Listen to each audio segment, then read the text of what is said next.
irrigação é menor, tá? O aproveitamento, a eficiência de irrigação maior e o custo da energia também é menor, tá ok? Então, foi colocada a área para ser irrigada na janela de 9 da noite, entre 9 da noite e 5 da manhã, ok? Então, isso sim, nós temos que adotar. Plantio é aquilo que eu falei. Onde? Pergunta que eu quero fazer, que eu preciso fazer para mim mesmo. O que plantar? Quando plantar? Como plantar?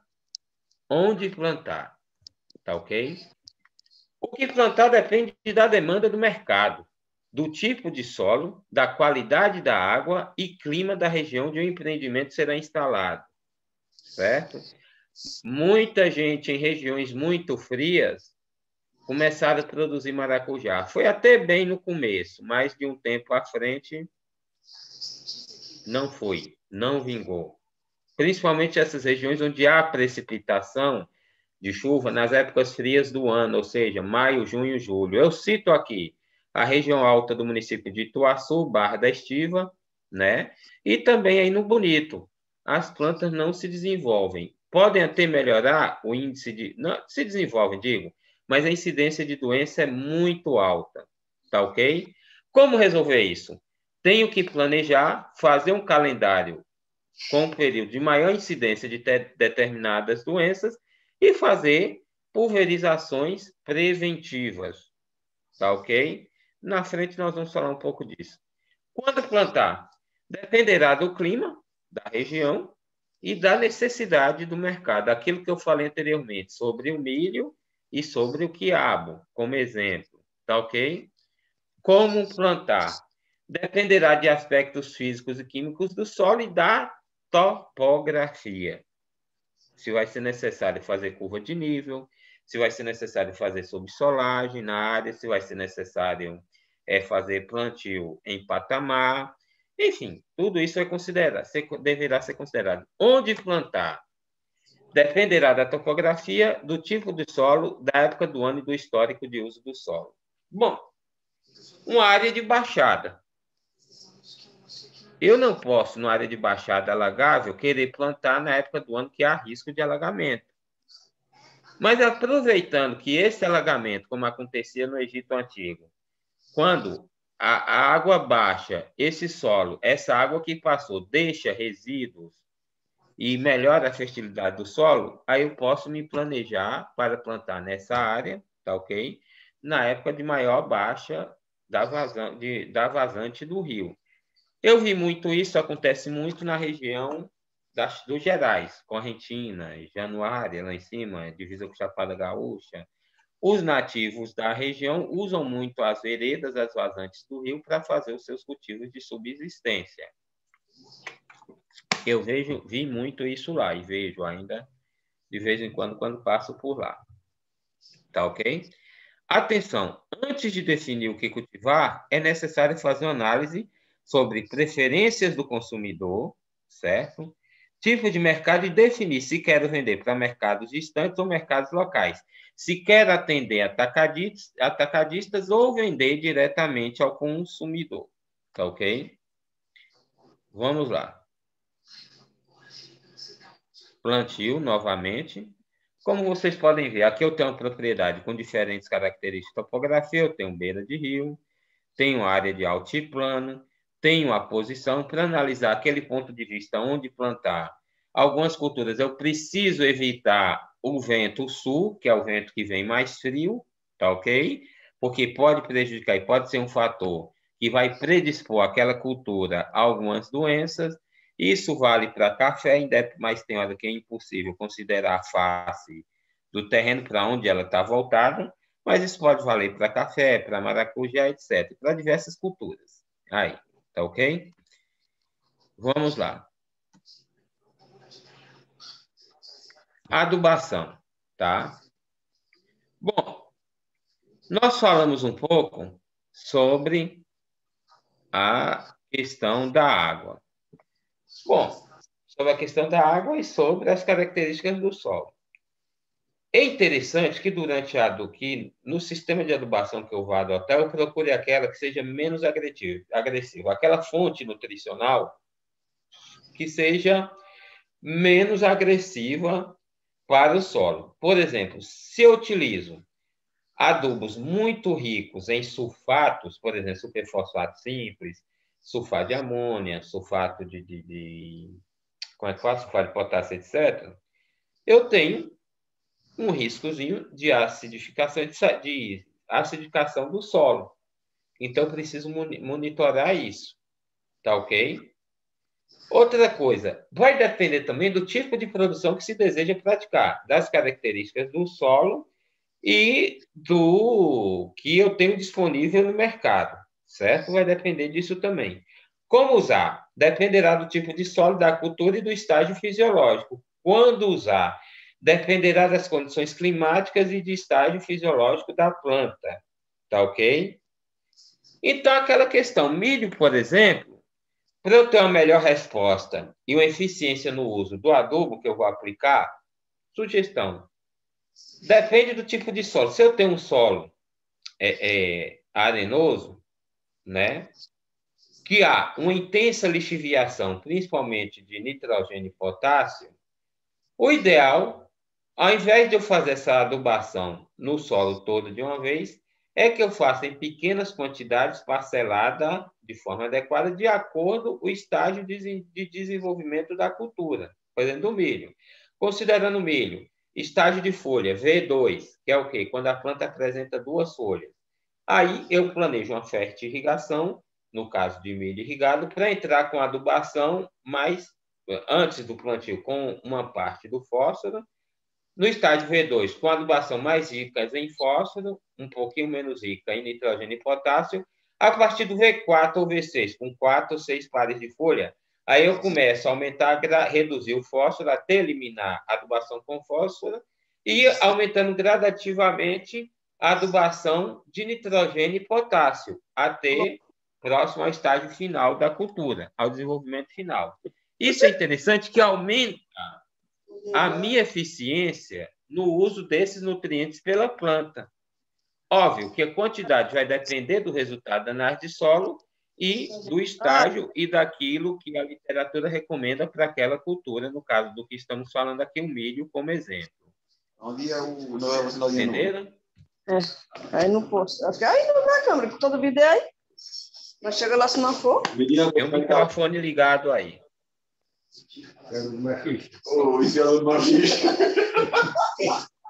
Entendeu, pessoal? Então, vai depender de todos esses fatores que eu citei anteriormente. Então, aqui, como eu falei, o milho. Como exemplo, o milho, eu tenho um VE, que é o estágio de emergência, quando ele está nascendo, V1, né? Ali, uma folhinha V2, uma folha totalmente expandida, V2, 2 pares de folha expandido, V4, 4 pares de folha totalmente expandido, V6, 6 pares de folha totalmente expandido, e baseado nessa escala, nesse desenvolvimento fisiológico, é que eu vou planejar a aplicação da adubação conforme esses estágios de desenvolvimento para um melhor aproveitamento do fertilizante, uma melhor resposta da cultura e também reduzir o risco de estar aplicando uma quantidade grande de um determinado tipo de adubo que poderá, pelo efeito acumulativo, me trazer problemas futuros, tá ok? Para esse solo. Vamos lá. Adubação novamente. Aqui está, por exemplo, como eu falei anteriormente, primeiro eu preciso estudar a cultura. Aqui está a curva de absorção, né, de nitrogênio, tá ok? A curva de absorção, quando ocorre a maior absorção, conforme o estágio de desenvolvimento, aqui V0, V1, V2, V3, V4, etc. Se vocês pegarem do fósforo, já vai ser diferente, vai ser um pouco mais diferente do potássio, mais ou menos diferente disso aqui também, e assim sucessivamente. Então, eu preciso, para eu poder adotar um sistema de produção com as boas práticas necessárias, eu preciso conhecer a cultura, aquilo que eu estarei cultivando, tá ok? Para quem vai produzir agricultura orgânica, uma boa alternativa, né? Bocashi. Tem as receitinhas aqui. E esse material eu vou estar disponibilizando para vocês aí nos diversos grupos de WhatsApp que a gente trabalha, aqui do Até Bahia Produtiva, para que vocês possam ter acesso a essa questão. Uma vez, eu fiz uma continha. Saraiva, falando de adubação orgânica, em 2010, avaliou os teores de macronutrientes excretas de bovinos, né, em pastejo. Encontrou média de 16, 1,7 e 9,67 gramas de nitrogênio, fósforo e potássio, respectivamente, para cada quilo de matéria seca de fezes. E 2,99 e 34,86 gramas de nitrogênio e potássio, respectivamente, para cada litro de urina. Esse mesmo autor ainda cita que para o nitrogênio de 47% a 53% são retornados ao solo via urina e fezes, via urina e fezes, respectivamente. E 95% do potássio é retornado via urina.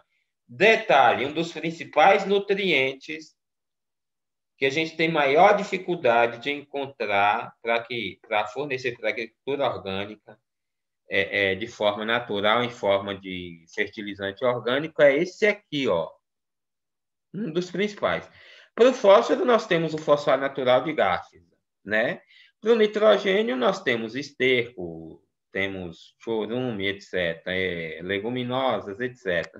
Mas esse aqui é um dos principais. Mas olha esse detalhe, 95% do potássio é retornado via urina e praticamente todo o fósforo é retornado via fezes, sendo a média de produção de 4,17 kg de matéria seca de fezes por animal dia, quilo de matéria seca de fezes por animal dia, e 24,6 litros de urina por animal dia. Olha só, se eu tenho 34,86 gramas de K, de potássio, para 1 litro de urina, e a vaca urina 24,6 litros por dia. Eu, inclusive, achei esse dado muito alto, andei procurando, mas dentro do que esse autor fala, o que eu achei foi isso, certo? Então, se eu tenho isso aqui, ó, por litro, como é que fala? Perdão, aqui, ó, se eu tenho 34,86 gramas por litro de urina, e a vaca urina 24,6 litros por dia, eu vou criar a vaca só para produzir potássio. E fazendo uma conta de padaria, mais ou menos ali, eu descobri que após 4 ciclos produzindo milho, tá?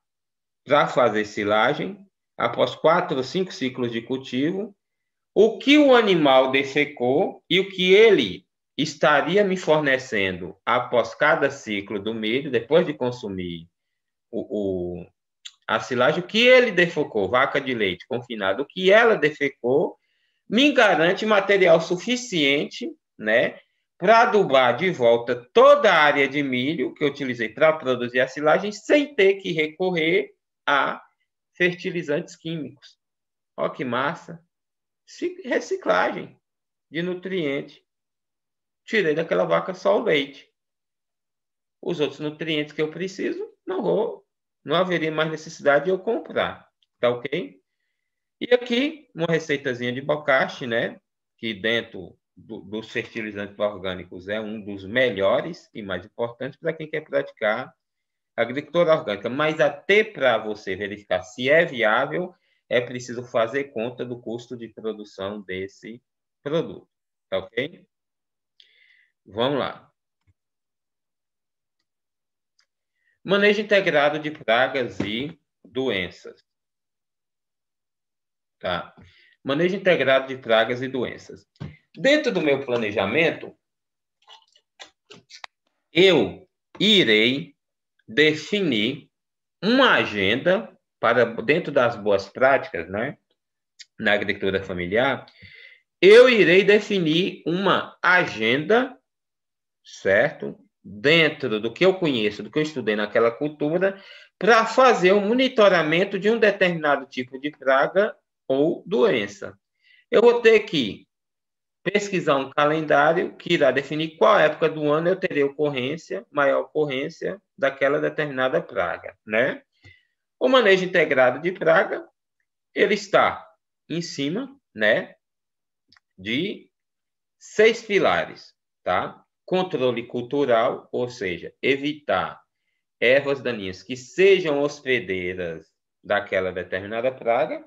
Controle biológico com o uso de inimigos naturais, né? Controle comportamental, instalação de armadilhas com feromônio para atrair, né, um determinado tipo de praga. Controle genético com cultivares que são resistentes àquele determinado tipo de praga. Controle varietal, né, uma variedade mais resistente e cujo ciclo não coincida com a época de manifestação de uma determinada praga, enfim. E o controle químico, que é o menos recomendável, mais utilizado em último caso, né? Outros fatores que influenciam também condições do ambiente, ecossistema desequilibrado, nível de controle, que é o nível que eu vou adotar, por exemplo, que é a gente chamava lá no oeste da Bahia de nível de dano econômico, né? O que acontece? Oh meu Deus, não é. Esqueci aqui. Índice de dano econômico. O que acontece? Não é porque um indivíduo, um exemplar de uma determinada praga está na minha lavoura que exista necessidade de eu controlar. Para diferentes tipos de praga, em diferentes tipos de cultivo, há o que nós chamamos de índice de dano econômico, que é o quê? Uma população X que permita que a lavoura comporta sem causar dano econômico para a atividade e que, ao mesmo tempo, não seja rentável fazer o controle. Por exemplo, cultura de algodão, por que, se não me engano, na época era 7%. Lagarta rosada tinha um percentual. Se dentro do monitoramento, quando nós fizéssemos a análise, verificássemos se o índice não alcançava o ID, que é o percentual de infestação para aquela praga, não se fazia a aplicação. Entendeu? Porque não seria economicamente viável. Tá ok? Nível de controle, monitoramento, taxonomia, biologia e ecologia daquela determinada praga. Tá ok? Então, tem que planejar isso. Conhecer a cultura que eu vou trabalhar para também adotar um sistema de monitoramento de praga adequado. E conhecer o índice de dano econômico suportado naquela cultura para aquele determinado tipo de praga. Café, por exemplo. Aqui eu tenho um exemplo aí, uma figura com uma planta de café e nos seus diferentes terços da copa. Eu tenho terço inferior, terço médio e terço superior. Qual a doença que ocorre mais no terço superior? Nós temos aqui mancha de foma. No terço médio, mancha de olho pardo, mancha de ascochita, bicho. Até a distância é uma adaptação das atividades de assistência técnica e extensão rural do Bahia Produtiva. Projeto do Governo do Estado da Bahia por meio da Secretaria de Desenvolvimento Rural do Estado da Bahia, executado pela CA, Companhia de Desenvolvimento e Ação Regional, com recursos provenientes de acordo de empréstimo com o Banco Mundial.